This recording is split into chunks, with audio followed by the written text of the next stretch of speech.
गगन GS study point पर आप सभी का स्वागत है। आरआरबी एनटीपीसी एग्जाम 2026 के लिए जीके जीएस में आज दोस्तों हम लोग पढ़ेंगे भारतीय संविधान के महत्वपूर्ण भाग और अनुच्छेद, जहां से 1 से 2 क्वेश्चन हर शिफ्ट में पूछे जा रहे हैं एनटीपीसी के एग्जाम में, जो कि हो रहा है 13 जून से। तो आप सभी लोग जिनका एग्जाम अभी नहीं हुआ है, इस क्लास को ध्यान से शुरू से लेकर लास्ट तक देखिएगा, जिससे आपका इस टॉपिक से एक भी क्वेश्चन ना छूटे। बाकी यदि क्लास ये दोस्तों आपको पसंद आए हमारी, तो प्लीज आप सभी लोग गगन जीएस स्टडी पॉइंट चैनल को लाइक शेयर सब्सक्राइब भी जरूर कर लीजिएगा। तो आइए शुरू करते हैं हम लोग आज की क्लास।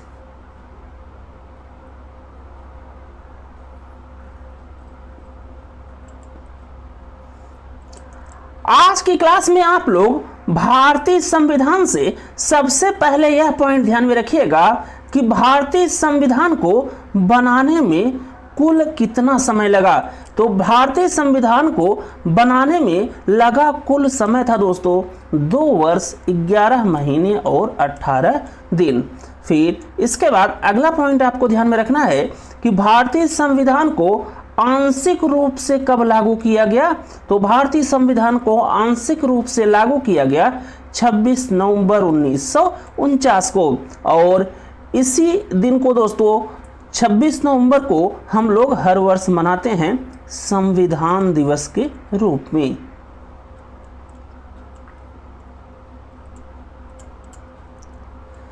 इसके बाद भारतीय संविधान को पूर्ण रूप से कब लागू किया गया, तो वो किया गया 26 जनवरी 1950 को, और 26 जनवरी को हम लोग हर वर्ष मनाते हैं गणतंत्र दिवस के रूप में।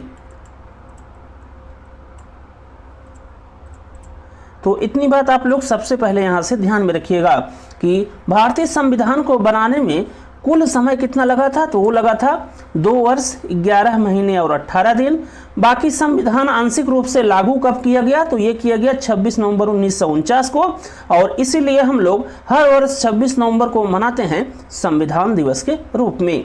फिर इसके बाद भारतीय संविधान को पूर्ण रूप से लागू किया गया दोस्तों 26 जनवरी 1950 को, और इसीलिए हम लोग हर वर्ष मनाते हैं हर वर्ष 26 जनवरी को गणतंत्र दिवस के रूप में। इसके बाद आप लोग ध्यान में रखिएगा कि जो अपना मूल संविधान या जो ओरिजिनल कॉन्स्टिट्यूशन था, उसमें कुल पार्ट या भाग थे दोस्तों 22, और कुल अनुच्छेद या आर्टिकल कितने थे, तो वो थे 395, और कुल अनुसूचियां कितनी थी, तो वो थे 8। बाकी वर्तमान में दोस्तों जो संविधान के कुल भाग हो गए हैं, उसमें 3 की बढ़ोतरी के साथ अब कितने हो गए हैं, तो वो हो गए हैं 25, और कुल अनुच्छेद या आर्टिकल में दोस्तों कितने की बढ़ोतरी हो गई है, तो वो हो गई है 53 आर्टिकल की बढ़ोतरी, और इसके साथ वर्तमान जो संविधान में कुल अनुच्छेदों की संख्या कितनी हो गई है, तो वो हो गई है 448, और 4 अनुसूचियां दोस्तों बढ़ा दी गई हैं। तो वर्तमान में कुल कितनी अनुसूचियां हो गई हैं, तो वो हो गई हैं 12। तो ये भी डेटा आप लोग ध्यान में रखिएगा। लेकिन पूछता है दोस्तों ओरिजिनल कॉन्स्टिट्यूशन वाला ही, मतलब ओरिजिनल कॉन्स्टिट्यूशन में कितने भाग हैं, कितने अनुच्छेद थे, और या कितनी अनुसूचियां थी। तो आप लोग यहाँ पर ध्यान में रखिएगा कि जो अपना ओरिजिनल कॉन्स्टिट्यूशन था या मूल संविधान था, उसमें कुल भाग थे 22, अनुच्छेद थे 395, और अनुसूचियां थी 12। बाकी वर्तमान संविधान में इसमें दोस्तों बढ़ोतरी की गई समय समय पर, और इसके साथ अभी वर्तमान 2026 में कुल संविधान के भाग कितने हैं, तो वो हैं 25, कुल अनुच्छेद कितने हैं, तो वो हैं 448, और कुल अनुसूचियां कितनी हैं, तो वो हैं 12।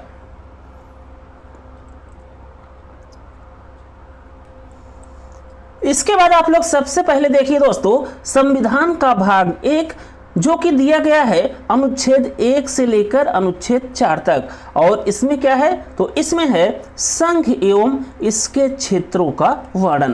तो भारतीय संविधान के भाग 1 में दिया गया है संघ एवं इसके क्षेत्रों के वर्णन को अनुच्छेद 1 से लेकर अनुच्छेद 4 तक। फिर इसके बाद आप लोग ध्यान में रखिएगा कि अनुच्छेद 1 में दिया गया है इंडिया अर्थात भारत राज्यों का एक संघ होगा। फिर अनुच्छेद 2 में क्या दिया गया है, तो अनुच्छेद 2 में दिया गया है नए राज्यों की स्थापना या प्रवेश के बारे में जो प्रावधान है उसे दिया गया है अनुच्छेद 2 में। फिर अनुच्छेद 3 में क्या है, तो इसमें है दोस्तों नए राज्यों के गठन तथा विद्यमान राज्यों के क्षेत्रों, सीमाओं और नामों में परिवर्तन से संबंधित प्रावधानों को। फिर यहीं पर दोस्तों थोड़ा सा एक बार आप लोग समझ लीजिए कि 2 और 3 में अंतर क्या है अनुच्छेद 2 और 3 में। तो जैसे दोस्तों ये अपना हो गया इंडिया की टेरिटरी, मतलब ये जो सीमा है दोस्तों ये अपना भारत है, ठीक। उसके बाद मान लीजिए यहाँ पर कोई क्षेत्र है भारतीय सीमा क्षेत्र के बाहर, तो इसको अगर भारतीय सीमा क्षेत्र में शामिल करना है तो इसके स्थापना या प्रवेश से संबंधित जो प्रावधान दिए गए हैं वो दिए गए हैं अनुच्छेद 2 में। इस बात को आप लोग ध्यान में रखिएगा।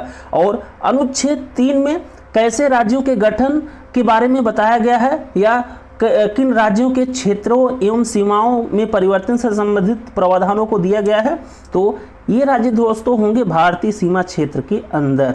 जैसे मान लीजिए ये भारतीय सीमा क्षेत्र है हो गया दोस्तों, इसके अंदर जो राज्य हैं दोस्तों ये मान लीजिए ABC 3 राज्य हैं, तो मान लीजिए राज्य A की सीमा को बढ़ाना है तो यहाँ तक करना है, या A और B राज्यों को एक करना है, या किसी D राज्य की दोस्तों सीमा क्षेत्र को बढ़ाना है, तो ये सभी जो प्रावधान हैं इससे संबंध में वो सभी के सभी दिए गए हैं अनुच्छेद 3 में। तो अनुच्छेद 2 उन राज्यों की स्थापना या प्रवेश के बारे में बताता है जो राज्य दोस्तों भारतीय सीमा क्षेत्र के अंदर शामिल नहीं है। भारतीय सीमा क्षेत्र के जो बाहर राज्य हैं उन राज्यों की स्थापना या प्रवेश के बारे में बताता है।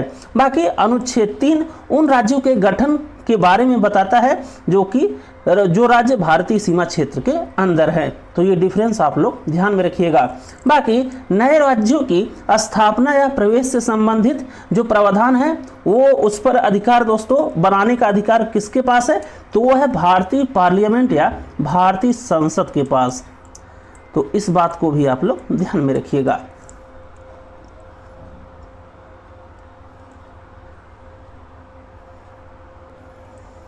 इसके बाद संविधान का अगला भाग आप लोग ध्यान में रखिएगा, भाग 2, जिसमें दिया गया है नागरिकता, और ये दिया गया है आर्टिकल या अनुच्छेद 5 से लेकर 11 तक। और नागरिकता किस संविधान से लिया गया है दोस्तों भारतीय संविधान में, तो वो लिया गया है ब्रिटेन के संविधान से, ब्रिटेन के संविधान से। इतनी बात आप लोग सबसे पहले ध्यान में रखिएगा कि नागरिकता को दिया गया है भारतीय संविधान के भाग 2 में और अनुच्छेद या आर्टिकल 5 से लेकर 11 तक। और नागरिकता या सिटीजनशिप को दोस्तों भारतीय संविधान में किस देश के संविधान से लिया गया है, तो वो लिया गया है ब्रिटेन के संविधान से। बाकी यहाँ पर बस एक अनुच्छेद आप लोग ध्यान में रखिएगा, अनुच्छेद 11, और इसमें क्या है, तो इसमें है संसद या पार्लियामेंट विधि द्वारा नागरिकता के अधिकारों को विनियमित या रेगुलेट कर सकती है या करेगी। तो नागरिकता पर दोस्तों रूल एंड रेगुलेशन बनाने का अधिकार किसके पास है, तो वह है सिर्फ भारतीय संसद के पास।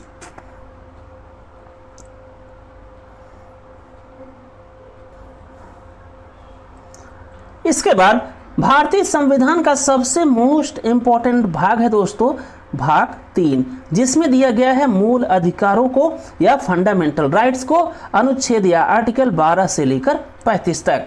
फिर इसके बाद आप लोग ध्यान में रखिएगा कि भारतीय संविधान के भाग 3 में जो मूल अधिकार या फंडामेंटल राइट्स दिए गए हैं उसे कहाँ से लिया गया है, तो उसे लिया गया है यूनाइटेड स्टेट्स ऑफ अमेरिका या USA के संविधान से। बाकी मूल अधिकारों को दोस्तों भारत का मैग्ना कार्टा भी कहा जाता है, इस चीज़ को आप लोग ध्यान में रखिएगा। फिर जो दोस्तों मूल अधिकार या फंडामेंटल राइट्स दिए गए हैं संविधान के भाग 3 में, जो कि भारत के प्रत्येक नागरिकों को प्राप्त हैं, वो होते हैं न्याय संगत या जस्टिसिएबल। इसका मतलब क्या हो गया दोस्तों, न्याय संगत या जस्टिसिएबल का, तो इसका मतलब आप लोग यह समझिएगा कि यदि भारत के किसी भी नागरिक को लगता है कि उसके मूल अधिकारों का हनन हो रहा है, तो दोस्तों सुप्रीम कोर्ट में रिट दायर कर सकता है अनुच्छेद या आर्टिकल 32 के अंतर्गत, और हाई कोर्ट में दोस्तों रिट या अपनी अपील दायर कर सकता है अनुच्छेद या आर्टिकल 226 के अंतर्गत। तो ये चीज़ आप लोग ध्यान में रखिएगा। बाकी एक और पॉइंट दोस्तों कि मूल अधिकारों के हनन के संबंध में कोई भी रिट कहाँ पर दायर हो सकती है, तो वो दायर हो सकती है सिर्फ और सिर्फ सुप्रीम कोर्ट और हाई कोर्ट में। सुप्रीम कोर्ट में ये रिट दायर की जाती है अनुच्छेद 32 के अंतर्गत, और हाई कोर्ट में ये रिट दायर की जाती है अनुच्छेद 226 के अंतर्गत। इतनी बात आप लोग संविधान के भाग 3 में जो मूल अधिकार दिए गए हैं वहाँ से आप लोग ध्यान में रखिएगा।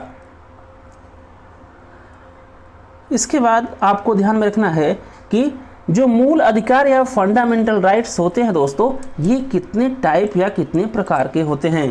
तो जो अपना ओरिजिनल कॉन्स्टिट्यूशन या मूल संविधान था उसमें जो कुल मूल अधिकार दिए गए थे वो दिए गए थे दोस्तों 7 प्रकार के।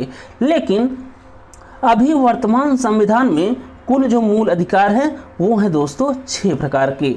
तो एक मूल अधिकार कहाँ गया, तो जो मूल संविधान में दोस्तों छठा मौलिक अधिकार या मूल अधिकार था जो कि था संपत्ति का अधिकार या राइट टू प्रॉपर्टी, जिसे दिया गया था अनुच्छेद 31 में, उसे दोस्तों 44वां संविधान संशोधन या 44th कॉन्स्टिट्यूशनल अमेंडमेंट एक्ट 1978 के द्वारा समाप्त कर दिया गया दोस्तों संपत्ति के अधिकार को, और उसे कर दिया गया लीगल राइट्स या विधिक का अधिकार, और इसे जोड़ दिया गया संविधान के भाग 12 में और अनुच्छेद या आर्टिकल 300 के ए में। तो यहाँ से आप लोग ध्यान में रखिएगा कि मूल संविधान में कुल जो मौलिक अधिकार दिए गए थे तो वो दिए गए थे 7, लेकिन जो छठा मौलिक अधिकार था उसे समाप्त कर दिया गया 44th कॉन्स्टिट्यूशनल अमेंडमेंट एक्ट या 44वां संविधान संशोधन 1978 के द्वारा, और जो छठा मौलिक अधिकार था जो कि था संपत्ति का अधिकार, उसे कर दिया गया विधिक का अधिकार या लीगल राइट्स, और इसे जोड़ दिया गया संविधान के भाग 12 में और अनुच्छेद 300 ए में। फिर इसके बाद एक एक करके सब देख लीजिए दोस्तों कि क्या क्या है। तो जो पहला मौलिक अधिकार था वो था समता का अधिकार या राइट टू इक्वलिटी, और इसे दिया गया था अनुच्छेद 14 से लेकर 18 तक। फिर दूसरा था दोस्तों स्वतंत्रता का अधिकार, और इस स्वतंत्रता के अधिकार को दिया गया था अनुच्छेद 19 से लेकर 22 तक। तो स्वतंत्रता का अधिकार या राइट टू फ्रीडम, इसे दिया गया अनुच्छेद 19 से लेकर 22 तक। फिर इसके बाद तीसरा था दोस्तों शोषण के विरुद्ध अधिकार, या इसे हम लोग कहेंगे राइट अगेंस्ट एक्सप्लॉयटेशन, और इसे दिया गया था अनुच्छेद 23 से लेकर 24 तक। फिर चौथा था धार्मिक स्वतंत्रता का अधिकार या right to freedom of religion, और इसे दिया गया था अनुच्छेद 25 से लेकर 28 तक। फिर पांचवा था संस्कृत एवं शिक्षा का अधिकार, ये भी किन लोगों का, तो वो था दोस्तों माइनॉरिटीज़ या अल्पसंख्यकों का। तो cultural and educational rights of minorities, या इसी को हम लोग कहेंगे अल्पसंख्यकों के संस्कृत एवं शिक्षा के अधिकार को दिया गया था अनुच्छेद 29 से लेकर 30 तक। बाकी जो 7वां मौलिक अधिकार था वो था दोस्तों संवैधानिक अधिकारों का उपचार या राइट टू कॉन्स्टिट्यूशनल रेमेडीज, और इसे दिया गया था अनुच्छेद 32 में। तो ये 7 मौलिक अधिकार थे दोस्तों जो कि दिए गए थे मूल संविधान या ओरिजिनल कॉन्स्टिट्यूशन में। बाकी वर्तमान संविधान में कुल जो मूल अधिकार हैं वो हैं 6, क्योंकि जो छठा मौलिक अधिकार था जो कि था संपत्ति का अधिकार, जो कि दिया गया था अनुच्छेद 31 में, उसे समाप्त कर दिया गया 44वें संविधान संशोधन 1978 के द्वारा, और उसे कर दिया गया विधिक का अधिकार या लीगल राइट्स।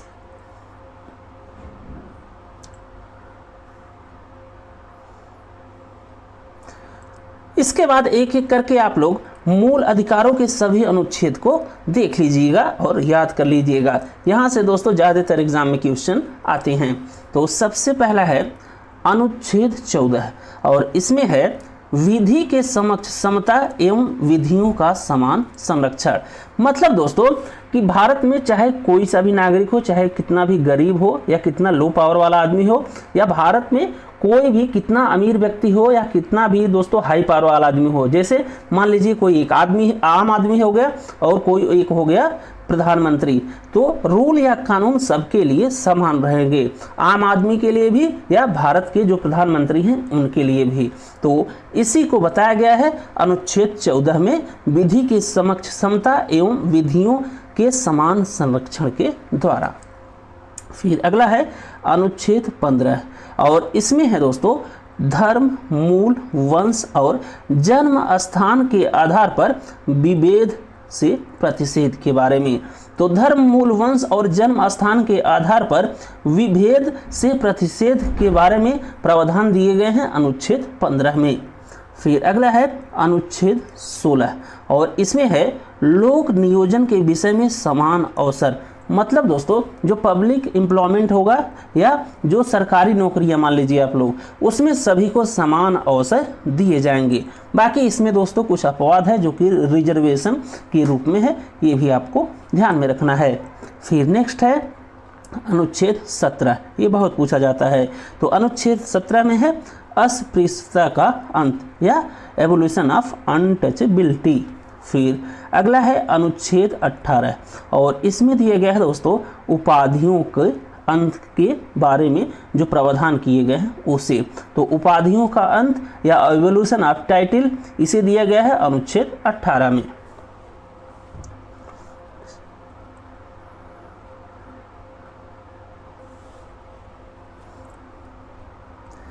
इसके बाद अगला आर्टिकल आप लोग ध्यान में रखिएगा, आर्टिकल या अनुच्छेद 19 और अनुच्छेद 19 के ए में दिए गए हैं दोस्तों कुल 6 स्वतंत्रता के अधिकार, जिसे आप लोग ध्यान में रखिएगा।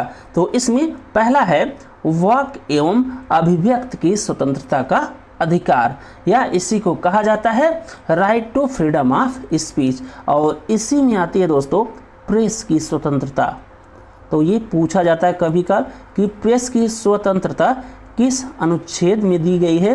स्वतंत्रता। तो प्रेस की स्वतंत्रता इसे दिया गया है अनुच्छेद 19A के फर्स्ट में। फिर दूसरा स्वतंत्रता का अधिकार क्या है? तो वो है सम्मेलन का अधिकार, मतलब आप कहीं भी शांतिपूर्वक ढंग से सम्मेलन कर सकते हैं। और तीसरा है संघ बनाने का अधिकार, मतलब आप कहीं भी शांतिपूर्वक ढंग से संघ या यूनियन बना सकते हैं। फिर चौथा है संचरण का अधिकार। संचरण मतलब आप भारतीय सीमा क्षेत्र के अंतर मतलब कहीं भी आ जा सकते हैं, संचरण कर सकते हैं। तो ये अधिकार दिया गया है अनुच्छेद 19A के 4 के अंतर्गत। फिर अगला है निवास का अधिकार, मतलब आप भारतीय सीमा क्षेत्र के अंदर कहीं भी निवास कर सकते हैं, और ये दिया गया है अनुच्छेद 19A के 5 अनुच्छेद में। फिर अगला है छठा जो स्वतंत्रता का अधिकार है वो है दोस्तों प्रोफेशन या वृत्ति का अधिकार, मतलब आप भारतीय सीमा क्षेत्र के अंदर कहीं भी कोई सा भी प्रोफेशन या वृत्ति व्यापार कर सकते हैं। तो भारतीय संविधान के अनुच्छेद 19A में दिए गए हैं 6 स्वतंत्रता के अधिकार, जिसे आप लोग ध्यान में रखिएगा। जिसमें पहला है वाक एवं अभिव्यक्ति की स्वतंत्रता का अधिकार, दूसरा है सम्मेलन का अधिकार, पीसफुली लेकिन शांतिपूर्वक ढंग से आप कहीं भी सम्मेलन कर सकते हैं।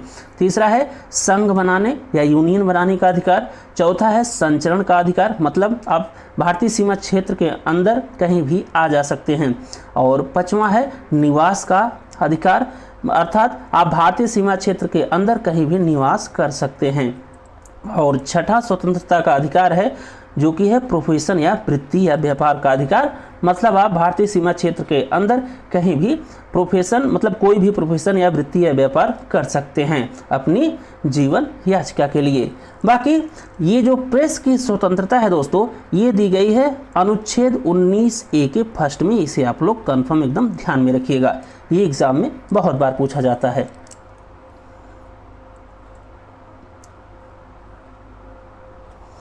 इसके बाद अगला अनुच्छेद है अनुच्छेद 20, और इसमें क्या दिया गया है? तो इसमें है अपराधों के लिए दोष सिद्ध के संबंध में संरक्षण।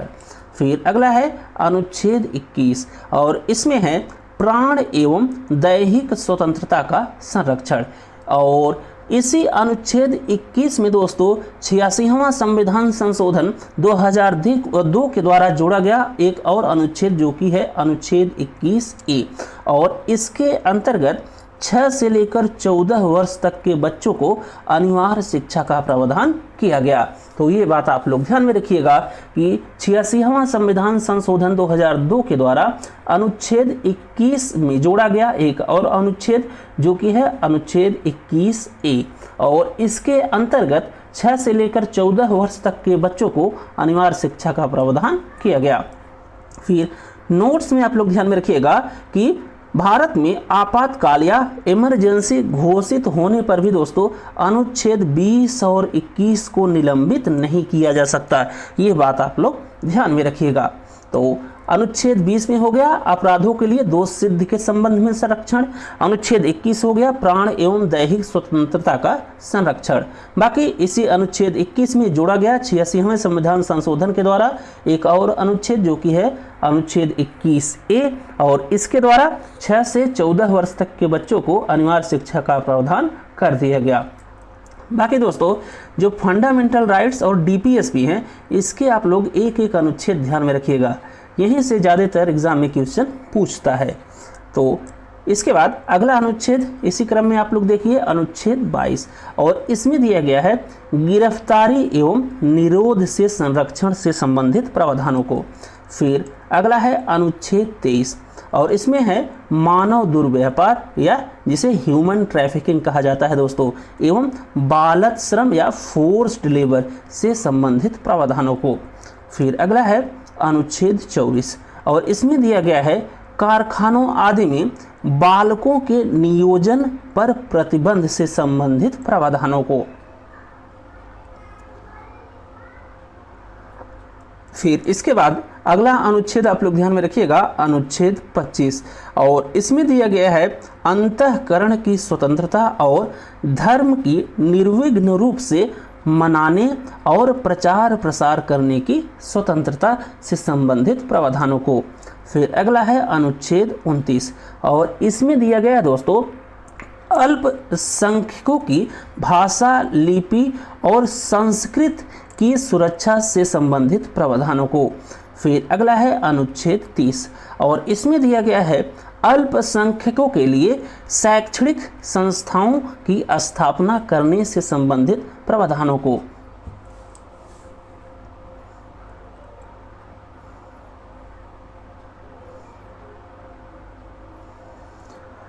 इसके बाद संविधान का अगला भाग आप लोग ध्यान में रखिएगा जो कि है भाग 4 और इसे दिया गया है अनुच्छेद 36 से लेकर 51 तक और इसमें क्या है तो इसमें है राज्य के नीति निर्देशक सिद्धांत या directive principle of state policy.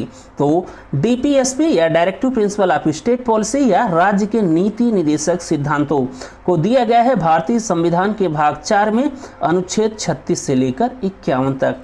और DPSP को किस देश के संविधान से लिया गया है दोस्तों भारतीय संविधान में, तो वो लिया गया है आयरलैंड के संविधान से। ये बात भी आप लोग ध्यान में रखिएगा।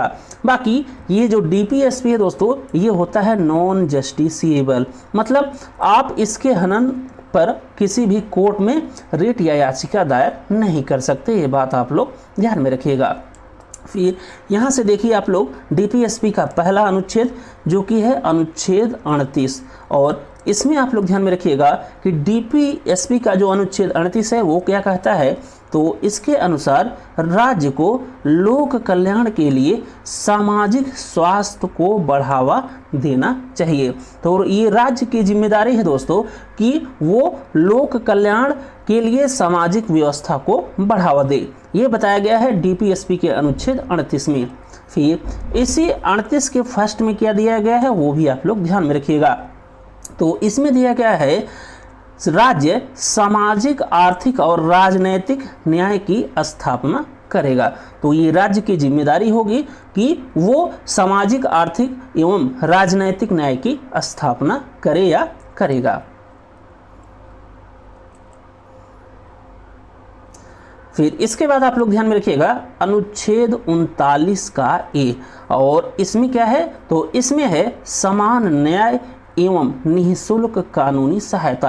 ये बहुत इंपॉर्टेंट है दोस्तों, ये पूछा भी जा चुका है, शायद कल की शिफ्ट में, सेकंड में जो शिफ्ट थी उसमें पूछा गया कि अनुच्छेद 39 ए भारतीय संविधान का जो हो वो मतलब क्या बताता है।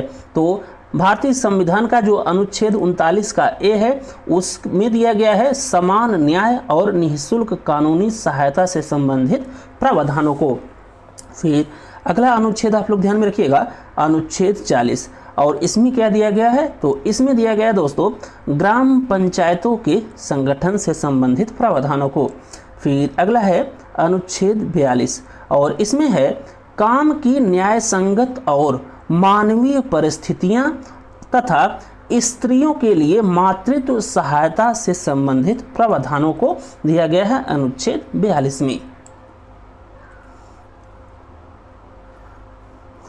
इसके बाद अगला अनुच्छेद आप लोग ध्यान में रखिएगा अनुच्छेद 43, और इसमें क्या दिया गया है, तो इसमें दिया गया है कृषकों मजदूरों के जीवन निर्वाह के लिए न्यूनतम मजदूरी से संबंधित प्रावधानों को कहाँ दिया गया है, तो वो दिया गया है डीपीएसपी के अनुच्छेद 43 में।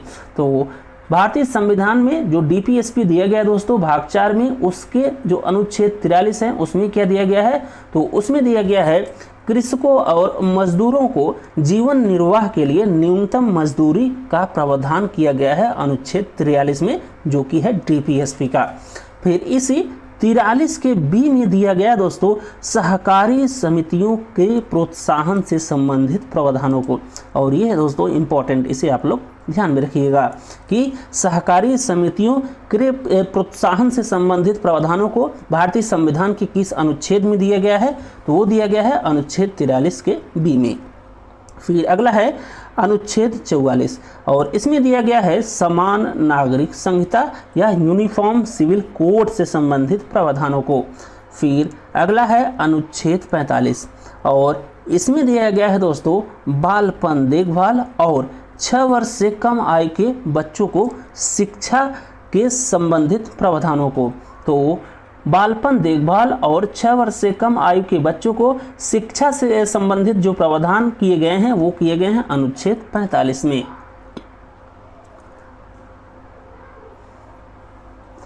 इसके बाद अगला अनुच्छेद आप लोग ध्यान में रखिएगा अनुच्छेद 46, और इसमें दिया गया है एससी मतलब अनुसूचित जाति, एसटी अर्थात अनुसूचित जनजाति तथा कमजोर वर्गों के शैक्षिक तथा आर्थिक हितों को बढ़ावा देने संबंधी प्रावधानों को किया गया है अनुच्छेद 46 में।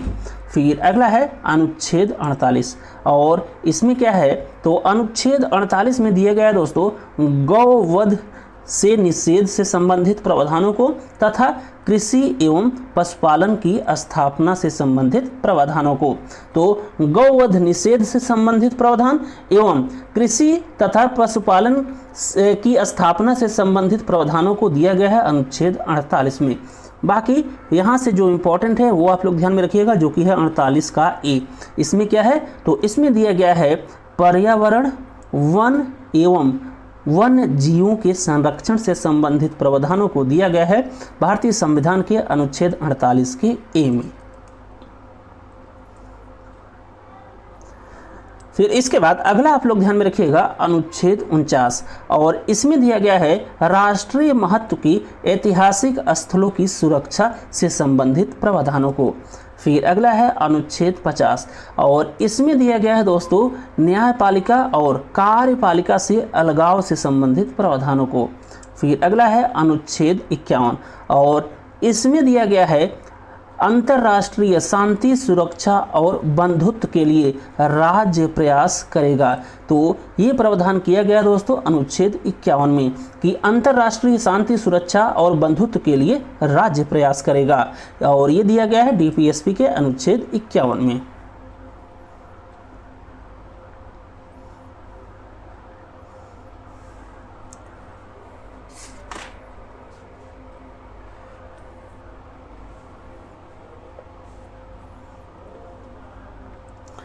इसके बाद अगला दोस्तों भाग आप लोग ध्यान में रखिएगा संविधान का, जो कि है संविधान का भाग 4A, और इसमें दिया गया है मौलिक कर्तव्य, और इसे दिया गया है अनुच्छेद या आर्टिकल 51A में, और इसे भारतीय संविधान में दोस्तों जोड़ा गया सरदार स्वर्ण सिंह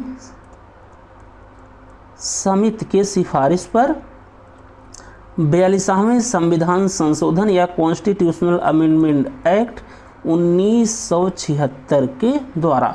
और वर्तमान में कुल फंडामेंटल ड्यूटीज़ या मौलिक कर्तव्य कितने हैं, तो वो हैं दोस्तों 11। तो इतनी बात आप लोग यहाँ से ध्यान में रखिएगा कि जो मौलिक कर्तव्य या फंडामेंटल ड्यूटीज़ हैं दोस्तों, उसे दिया गया है संविधान के भाग 4A में और अनुच्छेद 51A में, और इसे जोड़ा गया सरदार स्वर्ण सिंह समिति की सिफारिश के बाद 42वें संविधान संशोधन 1976 के द्वारा। और वर्तमान में कुल मौलिक कर्तव्य कितने हैं, तो वो हैं दोस्तों 11।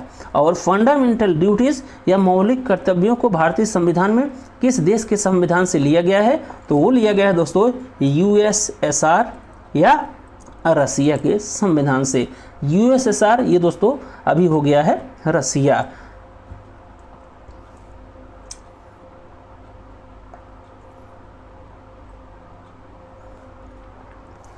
इसके बाद संविधान का अगला भाग आप लोग ध्यान में रखिएगा, भाग 5। और संविधान के भाग 5 या पार्ट 5 में क्या दिया गया है, तो इसमें दिया गया है संघ की कार्यपालिका।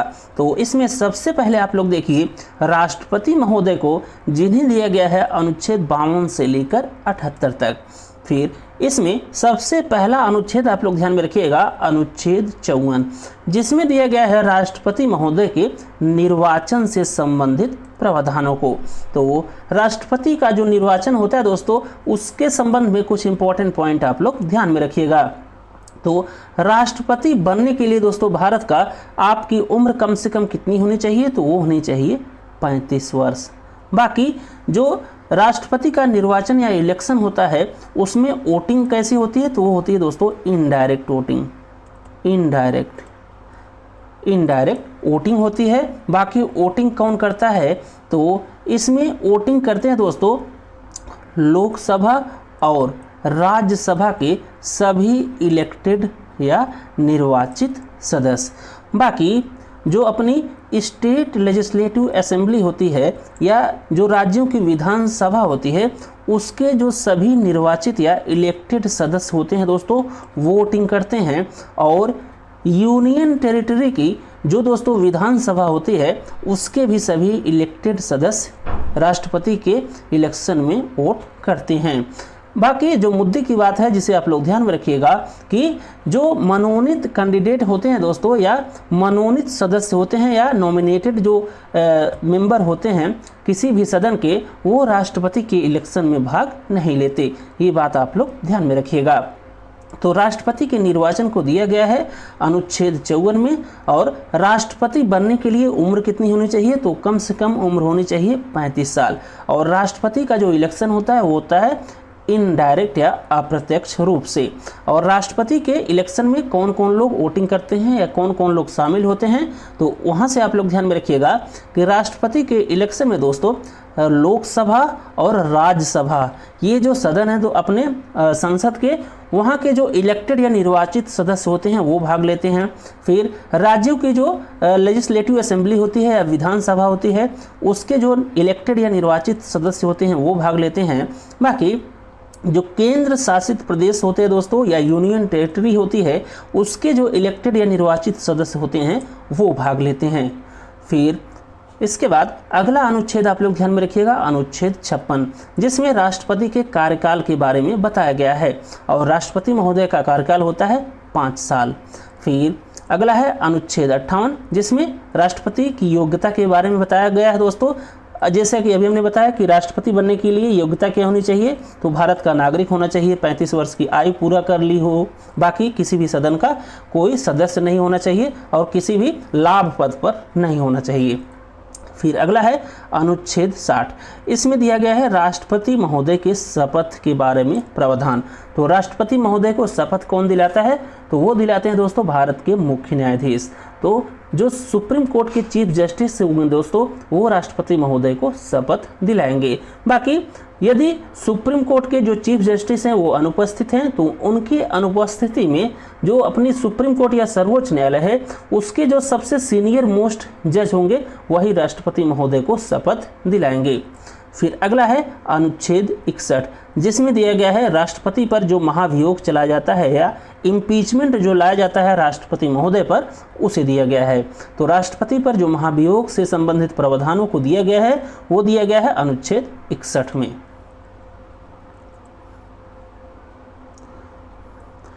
इसके बाद अगला अनुच्छेद आप लोग ध्यान में रखिएगा, अनुच्छेद 63, और इसमें दिया गया है दोस्तों उपराष्ट्रपति के पद को। फिर अगला अनुच्छेद आप लोग ध्यान में रखिएगा, अनुच्छेद 64, और इसमें दिया गया है कि जो भारत का उपराष्ट्रपति होगा दोस्तों वो राज्यसभा का पदेन सभापति या चेयरमैन भी होगा। ये प्रावधान किया गया है अनुच्छेद 64 में। फिर अगला है अनुच्छेद 72, और इसमें दिया गया है राष्ट्रपति महोदय की जो क्षमादान देने की शक्ति है दोस्तों उसे। तो राष्ट्रपति महोदय जो क्षमादान देते हैं उसे दिया गया है अनुच्छेद 72 में। फिर अगला अनुच्छेद आप लोग ध्यान में रखिएगा, अनुच्छेद 74, और इसमें दिया गया है राष्ट्रपति की सहायता और सलाह देने के लिए एक मंत्रिपरिषद होगा, और इसमें अनुच्छेद 74 में ही मंत्रिपरिषद की जिम्मेदारियों के बारे में भी बताया गया है। तो राष्ट्रपति महोदय को सहायता और सलाह देने के लिए एक मंत्रिपरिषद होगा जिसके अध्यक्ष होंगे भारत के प्रधानमंत्री। बाकी इसी अनुच्छेद 74 में मंत्रिपरिषद की जिम्मेदारियों के बारे में भी बताया गया है। फिर अगला अनुच्छेद है अनुच्छेद 76, जिसमें दिया गया है दोस्तों अटॉर्नी जनरल या महान्यायवादी को। फिर अगला है अनुच्छेद 78, और इसमें दिया गया है राष्ट्रपति को सूचना देने आदि के संबंध में प्रधानमंत्री के कर्तव्यों को। इसके बाद दोस्तों आप लोग देखिए कि संविधान के भाग 5 में ही दिया गया है भारतीय संसद या पार्लियामेंट को अनुच्छेद 79 से लेकर 122 तक। तो भारतीय संसद को दिया गया है संविधान के भाग 5 में ही अनुच्छेद 79 से लेकर 122 तक। तो इसके जो कुछ इंपॉर्टेंट अनुच्छेद हैं उसे आप लोग ध्यान में रखिएगा। तो इसमें सबसे पहला अनुच्छेद आप लोग ध्यान में रखिएगा, अनुच्छेद 79, जिसमें दिया गया है संसद के गठन से संबंधित प्रावधानों को। फिर अगला अनुच्छेद आपको ध्यान में रखना है, अनुच्छेद 80, और इसमें दिया गया है राज्यसभा की संरचना के बारे में प्रावधानों को। तो इस अनुच्छेद 80 के द्वारा दोस्तों जो राज्यसभा के मैक्सिमम सदस्य हो सकते हैं वो कितने होंगे, तो वो होंगे 250, जिसमें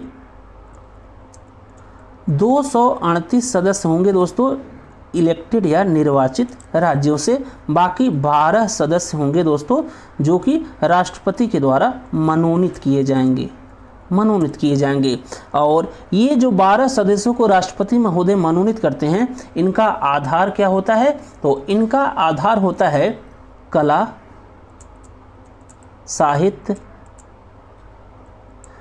साहित्य, विज्ञान और सामाजिक सेवा।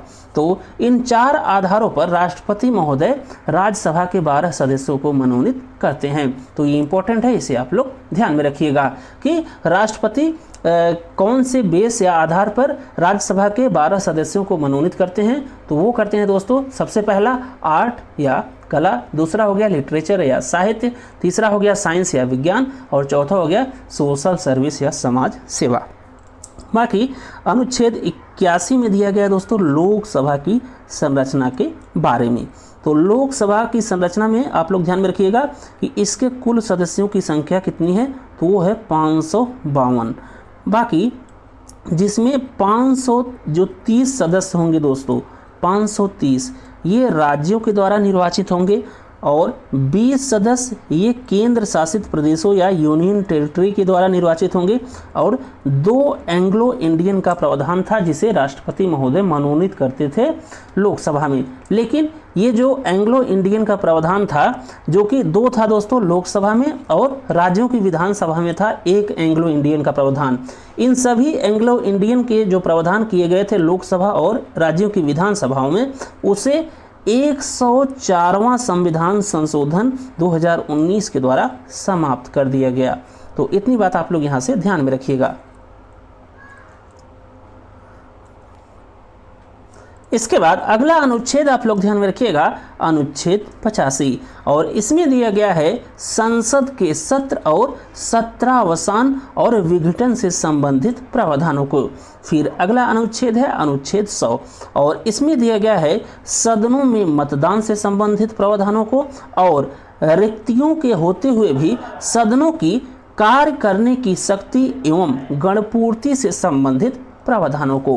बाकी यहाँ पर जो दोस्तों गणपूर्ति है या जिसे कोरम कहा जाता है, यहाँ से आप लोग ध्यान में रखिएगा कि ये दोस्तों जरूरी संख्या होती है किसी भी सदन की कार्रवाई को जारी रखने के लिए। तो ये कितनी होती है, तो ये होती है कुल सदस्यों का, कुल सदस्य मतलब जो भी सदन है दोस्तों, चाहे वो लोकसभा हो चाहे वो राज्यसभा हो, तो उसमें कुल सदस्यों के 10% सदस्य कम से कम होने चाहिए सदन की कार्यवाही के लिए। तो लोकसभा में जैसे कुल सदस्य कितने हैं, तो वह है 550, तो इसका आप 10% निकालेंगे तो आएगा 55। तो कम से कम लोकसभा की कार्यवाही के लिए 55 सदस्य उपस्थित होने चाहिए। इसी को कहा जाता है दोस्तों गणपूर्ति या कोरम। तो ये भी इम्पोर्टेंट है, इसे आप लोग ध्यान में रखिएगा कि गणपूर्ति या कोरम क्या होता है। तो ये कम से कम या न्यूनतम सदस्यों को बताता है जिससे सदन की कार्रवाई जारी रखी जा सके। तो ये होती है कुल सदस्यों का 10%।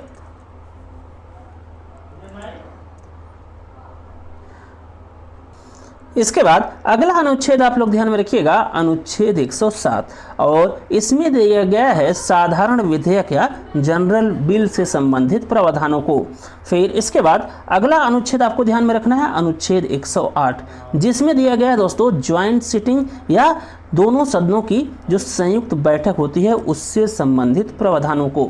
तो जब किसी विधेयक या बिल को लेकर दोस्तों संसद के दोनों सदनों अर्थात लोकसभा और राज्यसभा में मतभेद हो जाता है, तो जो अपने राष्ट्रपति महोदय होते हैं वो दोस्तों लोकसभा के स्पीकर या जो अपने लोकसभा के चेयरमैन होते हैं या लोकसभा के जो अध्यक्ष होते हैं उनकी अध्यक्षता में एक ज्वाइंट सिटिंग या संयुक्त बैठक बुलाते हैं उस विधेयक पर जो भी मतभेद है उसे दूर करने के लिए। तो यहाँ से 2-3 पॉइंट आप लोग ध्यान में रखिएगा कि ज्वाइंट सिटिंग या संयुक्त बैठक को किस अनुच्छेद में दिया गया है, तो ये दिया गया है अनुच्छेद 108 में। और ये कौन बुलाता है, तो ये बुलाते हैं राष्ट्रपति महोदय।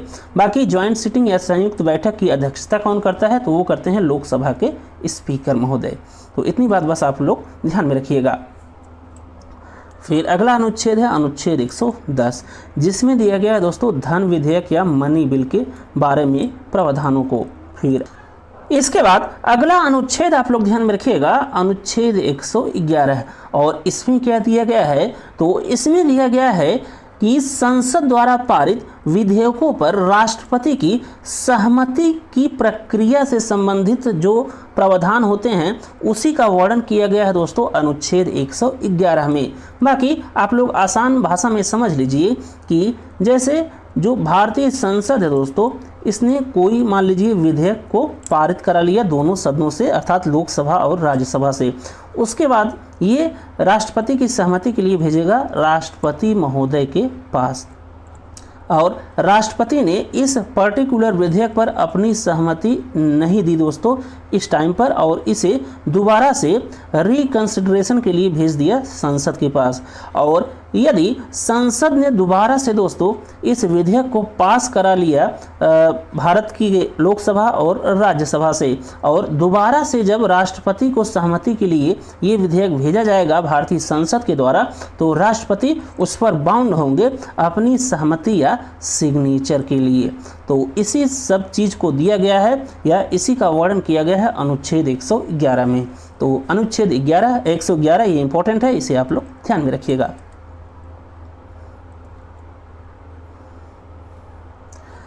इसके बाद अगला अनुच्छेद है अनुच्छेद 112, और इसमें क्या है, तो इसमें दोस्तों प्रत्येक वर्ष वार्षिक वित्तीय विवरण संसद में पेश किया जाएगा, ये प्रावधान किया गया है अनुच्छेद 112 में। तो जनरली ये होता है दोस्तों बजट, क्योंकि भारतीय संविधान में बजट कोई डायरेक्ट मतलब दोस्तों शब्द नहीं दिया गया है, इसके स्थान पर अनुच्छेद 112 में दिया गया है कि प्रत्येक वर्ष वार्षिक वित्तीय विवरण संसद में पेश किया जाएगा। फिर अगला है अनुच्छेद 117 और इसमें दिया गया है वित्त विधेयक या फाइनेंस बिल को। फिर अगला है अनुच्छेद 123 और इसमें दिया गया है दोस्तों अध्यादेश या ऑर्डिनेंस को, जो कि राष्ट्रपति महोदय जारी करते हैं जब संसद कार्यवाही में न हो।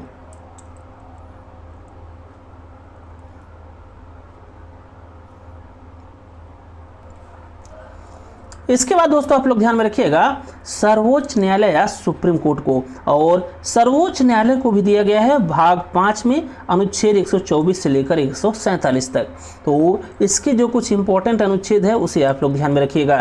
तो इसमें सबसे पहला अनुच्छेद आप लोग ध्यान में रखिएगा अनुच्छेद 124, जिसमें दिया गया है सुप्रीम कोर्ट या सर्वोच्च न्यायालय के गठन से संबंधित प्रावधानों को। फिर अगला है अनुच्छेद 129 और इसमें कहा गया है दोस्तों कि जो सुप्रीम कोर्ट या सर्वोच्च न्यायालय है वह एक अभिलेखीय न्यायालय या कोर्ट ऑफ रिकॉर्ड है। फिर अगला अनुच्छेद है अनुच्छेद 141 और इसमें दिया गया है सुप्रीम कोर्ट के द्वारा घोषित कानून भारत के सभी न्यायालयों पर लागू होंगे।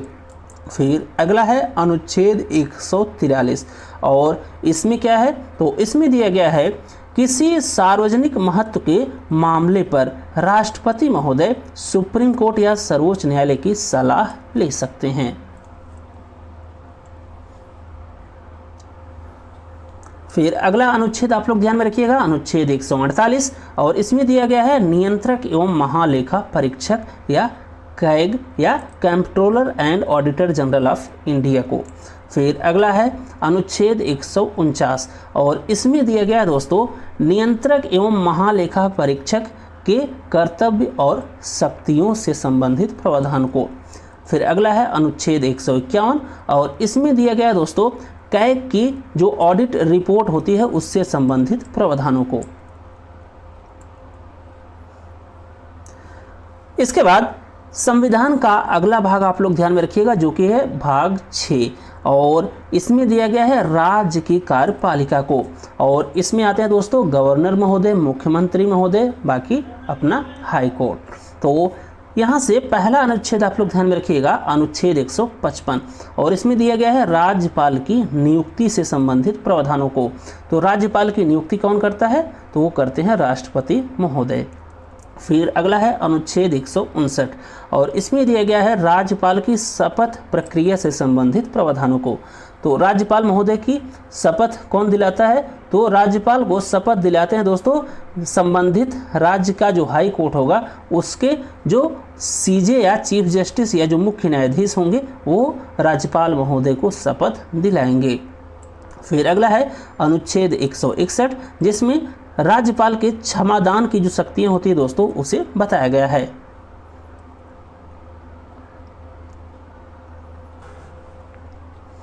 इसके बाद अगला अनुच्छेद आप लोग ध्यान में रखिएगा अनुच्छेद 163 और इसमें क्या दिया गया है, तो इसमें दिया गया है मंत्रिपरिषद जिसका अध्यक्ष दोस्तों मुख्यमंत्री होंगे, वो राज्यपाल को सहायता और सलाह देगी। तो जो मंत्रिपरिषद होता है जिसके मुखिया होते हैं मुख्यमंत्री, वो राज्यपाल को सहायता और सलाह देगी, ये प्रावधान किया गया है अनुच्छेद 163 में। बाकी अनुच्छेद 165 में है राज्यों के जो महाधिवक्ता होते हैं वो। फिर अनुच्छेद 167 में क्या दिया गया है, तो इसके अनुसार राज्यपाल को सूचना देने आदि के संबंध में मुख्यमंत्री के कर्तव्यों को बताया गया है अनुच्छेद 167 में। फिर अगला है दोस्तों अनुच्छेद 169 और इसमें दिया गया है विधान परिषद के उन्मूलन या निर्माण से संबंधित प्रावधानों को। बाकी आप लोग ध्यान में रखिएगा कि किसी राज्य में विधान परिषद का उन्मूलन करना है या किसी राज्य में विधान परिषद का निर्माण करना है, ये दोस्तों अधिकार किसके पास है, तो ये अधिकार है भारतीय संसद के पास। कि किसी राज्य में विधान परिषद को खत्म करना है या वहाँ पर विधान परिषद का गठन या निर्माण करना है, तो ये अधिकार उस राज्य की जो विधानसभा होगी उसकी सहमति से किसके पास है, तो वो है भारतीय संसद के पास।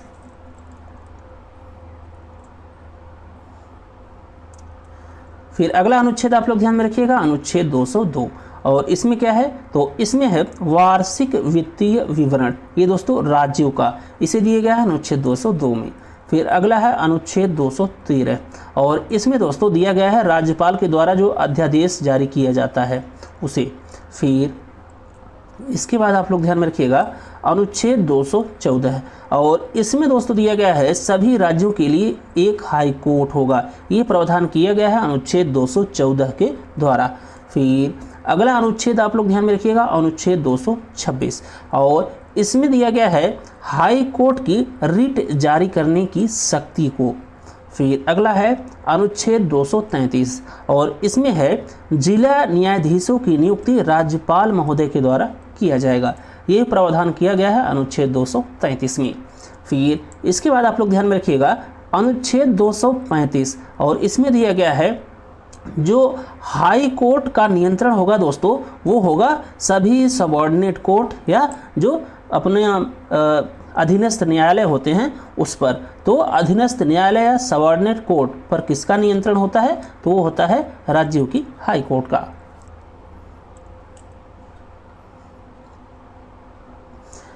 इसके बाद संविधान का अगला भाग जो इम्पोर्टेंट है दोस्तों जो कि एग्जाम में आता है वो है भाग 8 जिसमें दिया गया है केंद्र शासित प्रदेशों को या यूनियन टेरिटरी को। इसमें बाकी एक अनुच्छेद आप लोग ध्यान में रखिएगा जो कि है अनुच्छेद 239 और इसके द्वारा संघ राज्य क्षेत्रों के प्रशासन के बारे में उपबंध या प्रावधान किए गए हैं।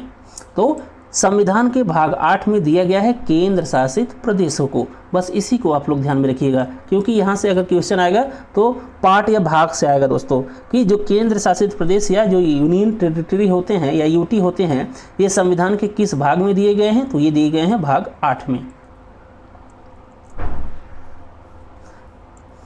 इसके बाद संविधान का अगला भाग दोस्तों आप लोग ध्यान में रखिएगा जो कि है भाग 9 और इसमें दिया गया है पंचायतों एवं नगर पालिकाओं के गठन एवं संरचना से संबंधित प्रावधानों को।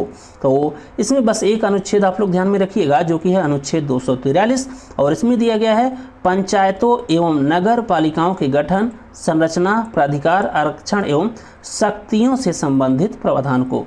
तो पंचायतों एवं नगर पालिकाओं को किस भाग में दिया गया है संविधान के? तो वो दिया गया है भाग 9 में। फिर इसके बाद अगला पार्ट आप लोग ध्यान में रखिएगा संविधान का जो कि है भाग 11 और इसमें दिया गया है दोस्तों संघ राज्य संबंध के बारे में। तो यहाँ पर कुछ अनुच्छेद आप लोग ध्यान में रखिएगा जो कि है अनुच्छेद 249।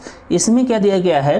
तो इसमें दिया गया है राष्ट्रीय हित में राज्य सूची के विषय के संबंध में कानून बनाने की शक्ति संसद के पास होगी। ये प्रावधान किया गया है अनुच्छेद 249 के अंतर्गत। फिर अगला अनुच्छेद आपको ध्यान में रखना है अनुच्छेद 257 और इसमें क्या है? तो इसमें दिया गया है कुछ मामलों में राज्य पर केंद्र का नियंत्रण होगा। ये प्रावधान किया गया है अनुच्छेद 257 के अंतर्गत। फिर अगला आप लोग ध्यान में रखिएगा अनुच्छेद 262 और इसमें दिया गया है अंतर्राज्यीय नदियों या नदी घाटियों के जल से संबंधित विवादों के लिए संसद निर्णय ले सकती है दोस्तों। ये भी इंपॉर्टेंट है, इसे आप लोग ध्यान में रखिएगा। फिर अगला है अनुच्छेद 263 और इसमें दिया गया है इंटर स्टेट काउंसिल या अंतर्राज्यीय परिषद से संबंधित प्रावधानों को। इसके बाद संविधान का अगला भाग आप लोग ध्यान में रखिएगा जो कि है भाग 12 और इसमें दिया गया है संघ राज्य वित्तीय संबंध से संबंधित प्रावधानों को। तो इसमें कुछ इंपॉर्टेंट अनुच्छेद आप लोग ध्यान में रखिएगा जो कि है अनुच्छेद 266 जिसमें दिया गया है संचित निधि के बारे में। फिर अगला है अनुच्छेद 267 जिसमें दिया गया है आकस्मिक निधि के बारे में और अनुच्छेद 280 में आता है दोस्तों वित्त आयोग या फाइनेंस कमीशन।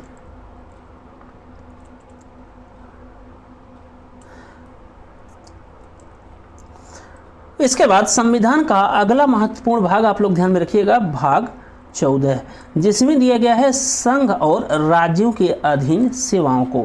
अर्थात दोस्तों जो संघ लोक सेवा आयोग होता है और राज्य लोक सेवा आयोग होता है उसे दिया गया है संविधान के भाग 14 में। तो यहाँ पर दो अनुच्छेद आप लोग ध्यान में रखिएगा जो कि है एक पहला अनुच्छेद 312 जिसमें दिया गया है अखिल भारतीय सेवाएं एवं या इसी को बोला जाता है ऑल इंडिया सर्विसेज के बारे में जो प्रावधान किए गए हैं वो किए गए हैं अनुच्छेद 312 में। फिर अगला अनुच्छेद आपको ध्यान में रखना है अनुच्छेद 315 और इसमें दिया गया है संघ एवं राज्य लोक सेवा आयोग की स्थापना से संबंधित प्रावधानों को।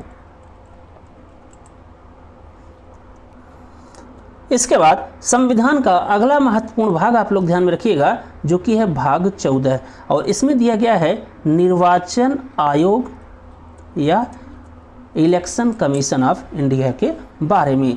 तो यहाँ पर कुछ महत्वपूर्ण अनुच्छेद आप लोग ध्यान में रखिएगा, जिसमें पहला है अनुच्छेद 324 और इसमें दिया गया है दोस्तों चुनावों का अधीक्षण, निर्देशन और नियंत्रण ये चुनाव आयोग में निहित होगा।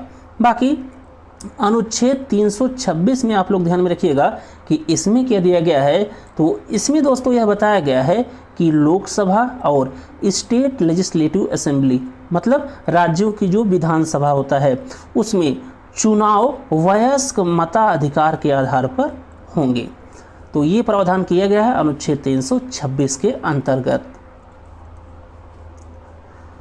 फिर इसके बाद आप लोग ध्यान में रखिएगा अनुच्छेद 330 और इसमें क्या दिया गया है, तो अनुच्छेद 330 में दिया गया है लोकसभा में जो SC ST के लिए आरक्षण होता है उससे संबंधित प्रावधानों को। फिर अगला है अनुच्छेद 331 और इसमें क्या दिया गया है, तो इसमें दिया गया है लोकसभा में एंग्लो इंडियन का जो दोस्तों मनोनीत किया जाता है राष्ट्रपति महोदय के द्वारा इसे। तो लोकसभा में जो एंग्लो इंडियन को मनोनीत किया जाता था पहले राष्ट्रपति महोदय के द्वारा, उससे संबंधित प्रावधानों को दिया गया अनुच्छेद 331 में। फिर अनुच्छेद 332 में क्या है, तो अनुच्छेद 332 के अंतर्गत जो अपनी दोस्तों स्टेट लेजिस्लेटिव असेंबली होती है उसमें SC ST के आरक्षण के बारे में जो प्रावधान होते हैं वो दिए गए हैं अनुच्छेद 332 में। फिर अनुच्छेद 333 में इसमें क्या है, तो इसमें दोस्तों जो राज्यों की विधानसभा होती है उसमें जो राज्यपाल महोदय होते हैं वो एक एंग्लो इंडियन को मनोनीत करते हैं। इसी के प्रावधान को दिया गया है अनुच्छेद 333 में। बाकी एंग्लो इंडियन का जो प्रावधान था दोस्तों लोकसभा और राज्यों की विधानसभाओं में, उसे समाप्त कर दिया गया है 104वें संविधान संशोधन 2019 के द्वारा। लेकिन दोस्तों यहाँ से क्वेश्चन बराबर पूछा जाता है तो आप लोग इसे ध्यान में रखिएगा। और ये जो क्वेश्चन है दोस्तों जो कि ये वाला कि अनुच्छेद 331 में जो कि दिया गया है लोकसभा में एंग्लो इंडियन को राष्ट्रपति महोदय मनोनीत करने से संबंधित जो प्रावधान है ये दिया गया है और इसी को पूछा है दोस्तों अभी NTPC का जो एग्ज़ाम हुआ है उसमें। तो इसे आप लोग ध्यान में रखिएगा।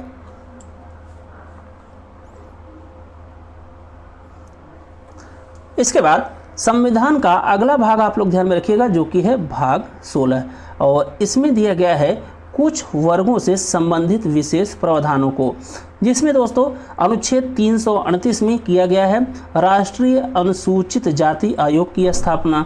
फिर अनुच्छेद 338A में किया गया है राष्ट्रीय अनुसूचित जनजाति आयोग की स्थापना और अनुच्छेद 340 में किया गया है राष्ट्रीय पिछड़ा वर्ग आयोग की स्थापना।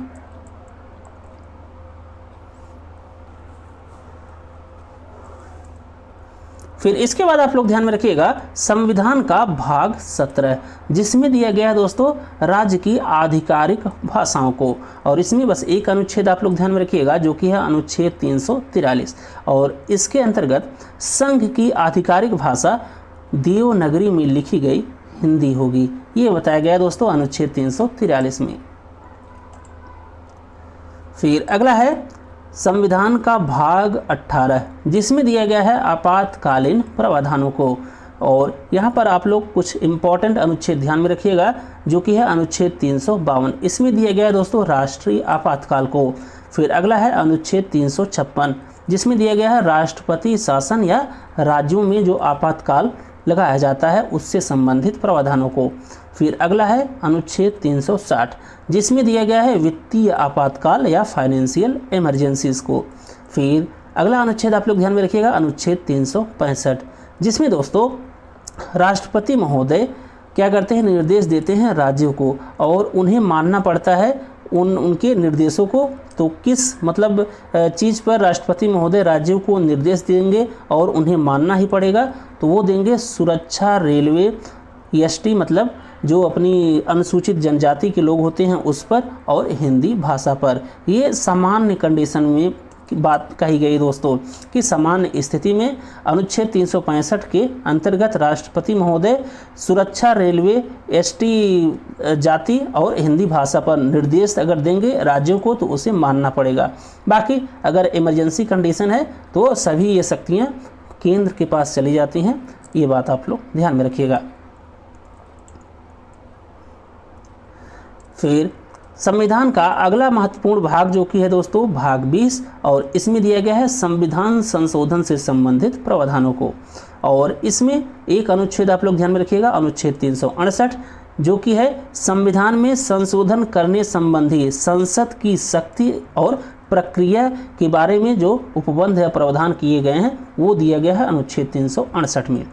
फिर अनुच्छेद 370 में क्या है, तो इसमें जो दिया गया था दोस्तों जम्मू कश्मीर राज्य को विशेष प्रावधान, तो उसी से संबंधित प्रावधान को दिया गया अनुच्छेद 370 में, जिसे अभी समाप्त कर दिया गया 2019 में। फिर लास्ट आप लोग ध्यान में रखिएगा जो कि है संविधान का भाग 22, और इसमें दिया गया है संक्षिप्त नाम, प्रारंभ, हिंदी में आधिकारिक पाठ और निरसन से संबंधित प्रावधान। और यहाँ पर एक अनुच्छेद आप लोग ध्यान में रखिएगा जो कि है अनुच्छेद 393, और इसमें दिया गया है भारत के संक्षिप्त नामों को। तो बस दोस्तों इस क्लास में बस इतना ही। अगर आपको हमारी ये क्लास अच्छी लगी हो तो आप सभी लोग गगन GS स्टडी पॉइंट चैनल को लाइक, शेयर, सब्सक्राइब भी जरूर कर दीजिएगा। Thank you. मिलते हैं अगली क्लास में।